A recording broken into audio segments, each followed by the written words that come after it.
ഈ ദൂതി വെച്ച് സിമ്പിളായിട്ടൊരു കറി ഉണ്ടാക്കിയാലോ. കഴുകി വൃത്തിയാക്കിയതിന് ശേഷം ഇതുപോലെ തോല് കളഞ്ഞ് കൊണ്ടുവരിക. ഇതുപോലെ ചെറിയ കഷ്ണങ്ങളാക്കി മുറിക്കുക. മുറിച്ച കഷ്ണങ്ങളെല്ലാം കുക്കറിലേക്ക് ഇടുക. 2 പച്ചമുളക് മുറിച്ചത് ഇടുക. 1 ടീസ്പൂൺ ഉപ്പ്, 1/4 ടീസ്പൂൺ മഞ്ഞൾപ്പൊടി, 1/2 ടീസ്പൂൺ മുളക് പൊടി, ആവശ്യത്തിന് വെള്ളവും ചേർത്ത് അടുപ്പത്ത് വെക്കുക. ഒരു വിസിലടിക്കുന്നത് വരെ വേവിക്കുക. ഇനി നമുക്ക് അരവ് തയ്യാറാക്കാം. കുറച്ച് തേങ്ങ, ഒരു നുള്ളു ജീരകം,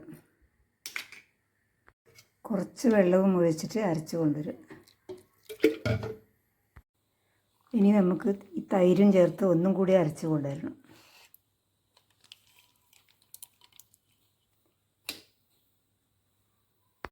ഇതുപോലെ അരച്ച് കൊണ്ടുവരിക. കഷ്ണങ്ങളെല്ലാം വെന്തിട്ടുണ്ട്. നേരെ കുറച്ചും കൂടി ഇതിൻ്റെ വെള്ളം വറ്റണം. വെള്ളം വറ്റി ഇനി നമുക്ക് അരച്ചത് ഇതിലേക്ക് ചേർക്കാം.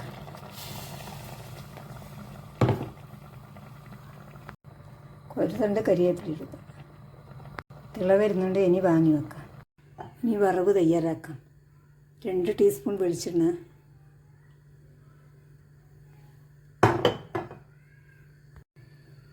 1/4 ടീസ്പൂൺ കടുക്, 1/4 ടീസ്പൂൺ ഉലുവ, ഒരു മുളക്, കറിവേപ്പില.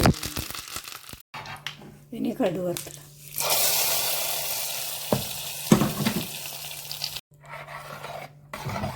നല്ല ടേസ്റ്റുള്ള കറിയാണ്. ചോറിൻ്റെ കൂടെയെല്ലാം കഴിക്കാൻ നല്ലതാണ്. നല്ല ടേസ്റ്റാണ്. എല്ലാവരും ഉണ്ടാക്കി നോക്കിയിട്ട് അഭിപ്രായം പറയണം.